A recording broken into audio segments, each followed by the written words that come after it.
Hello students, हमने हमारे video session में अभी फ़िलहाल 1-2-3 वीडियो सेशन हुए हैं। उसमें हमने शुरू किया है chapter number 3 motion in a straight line, और उसमें हम पढ़ रहे थे पाथ लेंथ। ठीक है, इसमें हम अब तक क्या क्या पढ़ चुके हैं? रेक्टिलिनियर मोशन पढ़ चुके हैं, रेफरेंस फ्रेम ऑफ रेफरेंस पढ़ चुके हैं, उसके फैक्ट्स पढ़ चुके हैं, और अब हम पढ़ रहे हैं पाथ लेंथ यानी कि डिस्टेंस, जिसे हम बोलते हैं। समझ में आ गए? तो इसको मैंने आपको समझाया था कि पाथ लेंथ या डिस्टेंस क्या होती है। पाथ लेंथ होती है चली गई दूरी, यानी कि जितनी भी डिस्टेंस आप कवर कर रहे हो किसी एट पर्टिकुलर टाइम पर, तो वो कहलाती है आपकी डिस्टेंस, या फिर उसी को हम बोलते हैं पाथ लेंथ। ठीक है, पाथ लेंथ मीन्स मतलब चली गई दूरी, लेंथ। ठीक है, पाथ मतलब रास्ता, लेंथ मतलब जो भी आपने लेंथ या डिस्टेंस चली है। समझ में आ गई बात आपको? इसका मैंने एग्जांपल दिया था कि अगर आप किसी बिंदु ओ से चलना शुरू किया आपने, और आप किसी पी तक गए हो, तो आपने 100 मीटर की डिस्टेंस कवर कर ली। फिर क्यू पर गए हो तो आपने और 100 मीटर की डिस्टेंस कवर करके टोटल 200 कवर कर लिया। ठीक है, फिर क्यू से आप वापस लौट कर भी आए हो तो भी डिस्टेंस बढ़ेगी, यानी कि क्यू से आप वापस पी पर आए हो तो आपने और 100 की कर ली, तो 300 हो गई। और फिर वापस अगर आप ऊपर आ गए हो तो और 100 कर लिया आपने, और 400 हो गई। तो इस तरीके से हम देखते हैं कि डिस्टेंस इज ऑलवेज इंक्रीजिंग, यानी कि डिस्टेंस हमेशा टाइम के रेस्पेक्ट में बढ़ती है, कभी भी कम नहीं होती। दूसरी बात यह है कि ये हमेशा पॉजिटिव होती है, ना तो नेगेटिव होती है, जीरो भी नहीं होती है। डिस्टेंस हमेशा क्या होती है? बढ़ती ही है समय के साथ। तो इसमें जो इंपॉर्टेंट पॉइंट आ जाते हैं हमारे, नंबर 1, तो पहले तो आप डिस्टेंस पाथ लेंथ को डिफाइन कर लीजिए कि इसकी डेफिनेशन क्या होती है। डेफिनेशन होती है पाथ लेंथ और the distance is the covered path due to a journey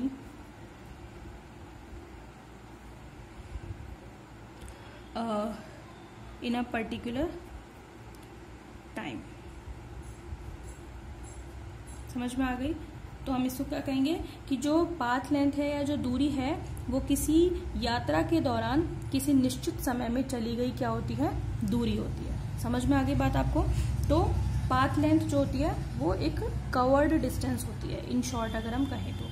ठीक है, अब इसमें जो इम्पोर्टेंट पॉइंट है वो क्या है कि पाथ लेंथ और डिस्टेंस, ठीक है, पाथ लेंथ और डिस्टेंस ऑलवेज इंक्रीज, यानी कि ये हमेशा बढ़ती है। Always increase with respect to time, यानी कि टाइम के रेस्पेक्ट में इसकी वैल्यू हमेशा क्या होती है? बढ़ती ही है, कम नहीं होती इसकी डिस्टेंस। ठीक है, नंबर 2, ठीक है, मैं हर जगह अब डिस्टेंस काम में लूंगी, आप समझ जाना मैं पाथ लेंथ की ही बात कर रही हूँ। ठीक है, नंबर 2 है आपका डिस्टेंस इज ऑलवेज पॉजिटिव, यानी कि ये पॉजिटिव होती, बढ़ रही है हमेशा तो पॉजिटिव ही होगी, ऑब्वियस सी बात है। ठीक है, डिस्टेंस हमेशा क्या होती है? पॉजिटिव होती है। ठीक है भाई, यानी कि जीरो नहीं होती, नेगेटिव भी होती नहीं होती। ठीक है, इट इज नॉट नेगेटिव और जीरो। ठीक है, नंबर 3,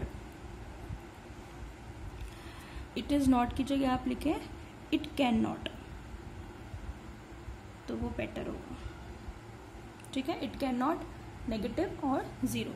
नंबर 3, डिस्टेंस जो है, distance has only magnitude not direction, यानी कि जो भी आप डिस्टेंस कवर करते हो उसकी कोई डायरेक्शन नहीं होती। ठीक है, हमेशा क्या होता है उसका भाई मैग्नीट्यूड पॉसिबल है, बट उसकी कोई डायरेक्शन पॉसिबल नहीं है। ठीक है, तो डिस्टेंस जो होता है उसका केवल मैग्नीट्यूड होता है, उसकी कोई डायरेक्शन नहीं होती। Therefore distance is a scalar quantity. अब आप सोच रहे होगे ये स्केलर क्वांटिटी क्या है? भाई हम जो नेक्स्ट चैप्टर पढ़ेंगे आपका, उसमें स्केलर क्वांटिटीज को बहुत ही डिटेल में स्टडी करेंगे कि स्केलर क्वांटिटी क्या होती है, वेक्टर क्या होती है। ठीक है, ये सारी चीजें हम पढ़ेंगे, लेकिन आप फिलहाल इतना ही समझ लीजिए कि स्केलर क्वांटिटी जो होती है या अदिश राशियां जो होती हैं वो होती हैं, नाम से पता लग रहा है अदिश मतलब जिनमें दिशा नहीं होती। तो स्केलर क्वांटिटी या अदिश राशियां वो राशियां होती है जिनका केवल परिमाण या मैग्नीट्यूड मतलब उनका नंबर होता है। जैसे आपका मास है, द्रव्यमान, वो आप क्या कहोगे, किसी से जाके 1 किलो चीनी दे दो तो आप क्या कहोगे, 1 kg शुगर। ठीक है, तो आप यूं थोड़ी ना कहोगे 1 किलो चीनी पूर्व दिशा में दे दो, तो दिशा थोड़ी ना बताओगे आप, वहाँ पे ईस्ट वेस्ट साउथ नॉर्थ थोड़ी ना बताओगे वहाँ पे, तो आप कहोगे 1 किलो चीनी दे दो। तो वहां पर इंपॉर्टेंस किसकी है, सिर्फ मैग्नीट्यूड यानी कि परिमाण की, कितनी देनी है, 1 किलो देनी है, 5 किलो देनी है, 10 किलो देनी है। समझ में आ गई। तो मास भी एक स्केलर क्वांटिटी है जिसकी डायरेक्शन नहीं होती, सिर्फ मैग्नीट्यूड होती है, यानी कि केवल नंबर होता है कि कितना देना है। समझ में आ गई। इसी तरीके से डिस्टेंस का भी केवल नंबर या फिर मैग्नीट्यूड होता है, यानी कि परिमाण होता है, दिशा नहीं होती है। समझ में आ गई। तो ये थे हमारा पाथ लेंथ या डिस्टेंस। ठीक है, और उसके बारे में कुछ इंपॉर्टेंट फैक्ट्स जो इंपॉर्टेंट है आपको जानना कि पाथ लेंथ हमेशा इंक्रीज होती है, कम नहीं होती, और हमेशा पॉजिटिव होती है, नेगेटिव या जीरो नहीं होती।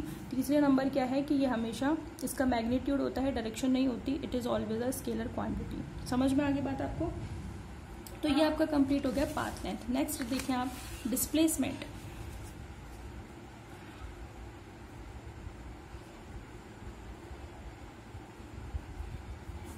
डिस्प्लेसमेंट का क्या मतलब है। ठीक है, अभी तक आप डिस्प्लेसमेंट और डिस्टेंस को एक ही समझते होंगे, पर दोनों में बहुत ही ज्यादा अंतर है। ठीक है, मैं बताऊंगी आपको। डिस्प्लेसमेंट क्या होती है। Displacement is the distance between two particular point, यानी कि दो निश्चित बिंदुओं के मध्य की मिनिमम डिस्टेंस डिस्प्लेसमेंट कहलाती है। समझ में आ गई। तो पहले मैं डिफाइन कर दूं, फिर मैं इसको थोड़ा और ब्रॉडली खोल करके आपको बताऊंगी कि डिस्टेंस क्या होती है। ठीक है, तो डिस्प्लेसमेंट क्या होती है। ठीक है, तो आप क्या बताएंगे। Displacement is the minimum distance between initial and final point, initial and final point। ठीक है, तो यहाँ पे इसमें हर एक चीज का इंपॉर्टेंस है भाई, मिनिमम डिस्टेंस होनी चाहिए और वो भी इनिशियल और फाइनल पॉइंट के बीच की मिनिमम डिस्टेंस, यानी कि सबसे छोटी डिस्टेंस। ठीक है, तो प्रारंभिक और अंतिम बिंदुओं के बीच की निम्नतम दूरी क्या कहलाती है, विस्थापन। हिंदी में हम उसे बोलते हैं विस्थापन या फिर डिस्प्लेसमेंट, इंग्लिश में बोलते हैं। ठीक है भाई, अब आप समझिए, इस चीज को समझोगे तो ही समझ में आएगा कि डिस्प्लेसमेंट क्या है, अदरवाइज इसे रटने से कुछ नहीं होगा डेफिनेशन को। ठीक है, जैसे मैं पिछला एग्जाम्पल आपको ये बता रही थी, इसी में समझो आप कि क्या मतलब है। मैं इसको दोबारा बना देती हूँ, है ना, हालांकि इसमें आप कंफ्यूज हो गए। देखें, सपोज करो कि आप यहां से चले, ओ बिंदु से पी पर गए, क्यू पर गए, आर पर गए, और डिस्टेंस हमेशा कवर करते हुए जा रहे हो।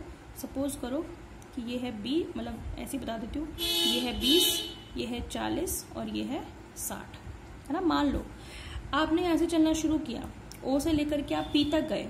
ठीक है, पी पर जाके खड़े हो गए। ठीक है, तो पी तक जाने में आपने कितनी तो डिस्टेंस कवर की और कितना डिस्प्लेसमेंट है आपका। तो आप कहोगे कि मैम मैं ओ से शुरू हुआ और मैं पी पर खत्म हुआ, मतलब पी पर मैं जाकर रुक गया, तो मैंने यहाँ से यहाँ तक जाने में 20 मीटर की डिस्टेंस कवर कर ली, आप ये कहोगे। और मैं आपसे पूछूंगी कि बच्चे बता कि इसकी डिस्प्लेसमेंट कितनी होगी, तो आप कहोगे डेफिनेशन को याद करके कि मैम डिस्प्लेसमेंट तो होता है इनिशियल पॉइंट और फाइनल पॉइंट के बीच की मिनिमम डिस्टेंस।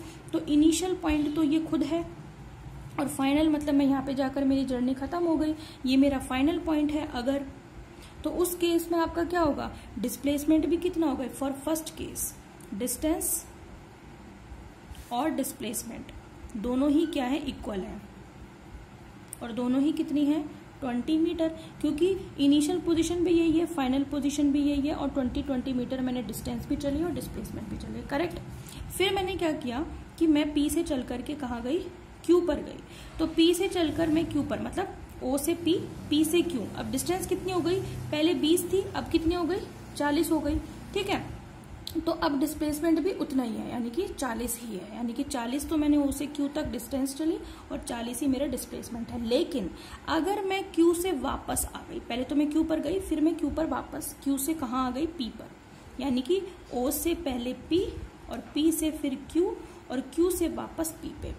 तो मैं पूछ रही हूँ अब कि अब कितनी डिस्टेंस होगी और कितनी डिस्प्लेसमेंट होगी। तो आप जब ओ से पी से क्यू गए और क्यू से पी वापस आए, तो जो डिस्टेंस कवर होगी वो डिस्टेंस कवर कितनी होगी, 20 तो ये चली आपने ओ से पी, फिर 20 ये चली आपने 40, और फिर वापस आते टाइम फिर 20 चली आपने तो 60, तो डिस्टेंस तो हो गई 60 मीटर। पर पता है आपको कि डिस्प्लेसमेंट कितना है, डिस्प्लेसमेंट भाई आपका 20 मीटर ही है। वो कैसे, वो ऐसे कि डिस्प्लेसमेंट होता है minimum distance between initial and final point. तो आप ओ से गए पी से गए क्यू से वापस आए पी पर, तो इनिशियल पॉइंट तो ओ है, फाइनल पॉइंट तो पी ही है, और इनिशियल और फाइनल के बीच की डिस्टेंस तो 20 ही है। उससे क्या मतलब, आप यहाँ जाके यहाँ आए हो, चाहे कहीं से भी आके आए हो, चाहे पूरा रास्ता घूम करके आए हो, तो आपके तो केवल इनिशियल और फाइनल पॉइंट से मतलब है। तो डिस्प्लेसमेंट में किसका महत्व होता है, इनिशियल और फाइनल पॉइंट का। तो आपको ये नहीं देखना कि जर्नी कितनी लंबी थी, आपको सिर्फ जर्नी का स्टार्टिंग पॉइंट और जर्नी का एंडिंग पॉइंट चेक करना है और उसकी मिनिमम डिस्टेंस को फाइंड आउट करना है। वही आपकी क्या कहलाएगी, डिस्प्लेसमेंट, ठीक है। लेकिन डिस्टेंस हमेशा क्या होती है, बढ़ती है भाई। आपने जब ओ से पी गए, पी से क्यू गए, क्यू से वापस पी पर आए, तो आपने डिस्टेंस कितनी कवर कर ली, 20 यहाँ तक पी तक, फिर पी से क्यू तक 20 और क्यू से पी तक वापस 20, तो 60 कर लिया आपने। लेकिन डिस्प्लेसमेंट आपका कितना है, 20 मीटर। समझ में आई बात आपको। और एग्जाम्पल समझिए आप इसको, अगर आपके पास एक सर्कुलर ग्राउंड है, उस सर्कुलर ग्राउंड में ये इसका सेंटर है, ठीक है, और मैंने कह दिया कि इस पूरे सर्कुलर राउंड पे मैंने कहा कि एक बच्चा ए पॉइंट से शुरू होगा, और मैंने इसको कहा कि भाई बच्चा जा और इसका 2 चक्कर लगा करके आ, ठीक है। अगर इसकी रेडियस कितनी है, मैंने कह दी 2 मीटर है, ठीक है, तो इसकी परिधि कितनी होगी, परिधि होगी 2πr। परिधि मतलब सरकमफेरेंस जो होगी इसकी, वो कितनी होगी, 2πr, ठीक है। अगर ये बच्चा 1 चक्कर काट के आएगा तो वापस ए पर आ जाएगा, 2 चक्कर काट के आएगा तो वापस ए पर आ जाएगा, तो आप क्या कहोगे, कितने डिस्टेंस कवर कर ली उसने, 2πr का डबल, यानी कि ये तो हो गई उसकी डिस्टेंस, यानी कि 4πr उसकी डिस्टेंस हो गई, ठीक है। यानी कि इस पूरे ग्राउंड के वो 2 चक्कर काट करके आया है, तो उसने जितनी भी जर्नी कवर की है वो 4πr है, 2 चक्कर काटे हैं उसने। पर मैं उससे ये कहूं कि भाई डिस्प्लेसमेंट बता तू, तो डिस्प्लेसमेंट है उसका 0। पता है क्यों, क्योंकि उसने यहां से शुरू किया और जर्नी भी उसने यहीं खत्म की है, तो इनिशियल और फाइनल पॉइंट दोनों एक ही जगह पर हैं, तो डिस्टेंस तो उन दोनों के बीच की कुछ है ही नहीं, क्योंकि हमने क्या कहा था कि displacement is the minimum distance between initial and final point. तो अकॉर्डिंग टू दिस, इनिशियल और फाइनल पॉइंट जब एक ही जगह पर हैं, तो दोनों के बीच डिस्टेंस तो कुछ है ही नहीं। समझ में आ गई। तो डिस्प्लेसमेंट इस केस में क्या होगा, 0, जब यहां से गया और आप वापस यहां आ गए।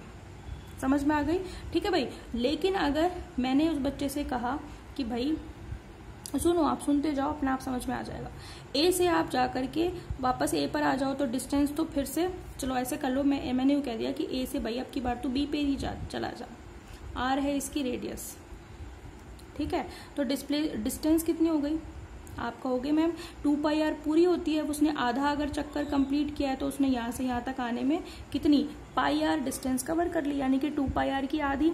पर पता है डिस्प्लेसमेंट कितना कवर किया है उसने। अब आप ढूंढो कि कितना इसमें इनिशियल पॉइंट कौन सा है और फाइनल पॉइंट कौन सा है। इनिशियल ये है, फाइनल ये है। मिनिमम डिस्टेंस कितनी है, ये r, तो ये डिस्टेंस और r ये डिस्टेंस मिलकर के कितनी हो गई, 2r। अंतर समझ में आ रहा है। अब एक एक चीज साफ हो रही है दिमाग में कि डिस्टेंस क्या होती है, कवर्ड जर्नी, जिस रास्ते से आप गए हो उसी रास्ते की डिस्टेंस, वो तो होती है आपकी उस पूरे रास्ते का पाथ लेंथ, यानी कि डिस्टेंस। लेकिन ए और इनिशियल पॉइंट था ये, फाइनल पॉइंट था बी, उनके बीच की मिनिमम डिस्टेंस तो ये होगी, भाई मैक्सिमम तो ये है, पर मुझे तो मिनिमम से मतलब है, तो इस शब्द का मतलब समझ में आ रहा है मिनिमम का, ठीक है। तो मिनिमम डिस्टेंस 2r, तो डिस्प्लेसमेंट होगी इस केस में 2r। बात समझ में आई आपको? तो मेरे हिसाब से दोनों ही एग्जाम्पल ये वाले और 2 एग्जाम्पल ये वाले, इससे आपको पूरी स्थिति साफ हो गई होगी कि what is the difference between distance and displacement. ठीक है, अब डेफिनेशन तो ये हो गई हमारी। फैक्ट्स सुनिए। फर्स्ट फैक्ट क्या है, हमने जब डिस्टेंस डिफाइन की थी तो हमने क्या फैक्ट बताया था कि जो डिस्टेंस होती है वो हमेशा इंक्रीज होती है ना, बट जो डिस्प्लेसमेंट होती है में इंक्रीज डिक्रीज, में इंक्रीज और डिक्रीज, यानी कि घट भी सकती है बढ़ भी सकती है। नंबर 2, डिस्प्लेसमेंट में बी पॉजिटिव, नेगेटिव और ज़ीरो, यानी कि पॉजिटिव भी हो सकती है, नेगेटिव भी हो सकती है, ज़ीरो भी हो सकती है। नंबर 2, डिस्प्लेसमेंट, ये डिस्प्लेसमेंट है भाई, ठीक है। डिस्प्लेसमेंट हैज़ मैग्नीट्यूड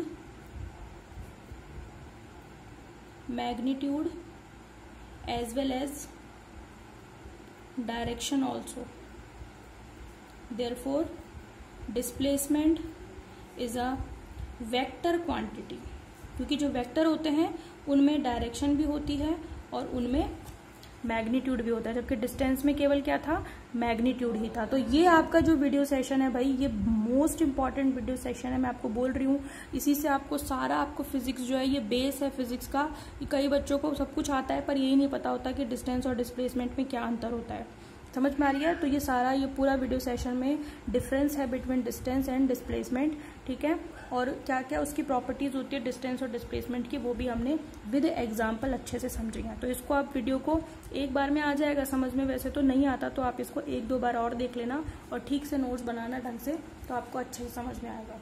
ठीक है भाई, नेक्स्ट वीडियो में हम कुछ ग्राफ्स वगैरह के बारे में देखेंगे, पोजीशन और टाइम के बीच में, और कुछ इंपॉर्टेंट चीज़ें देखेंगे। ठीक है भाई, ओके, थैंक यू।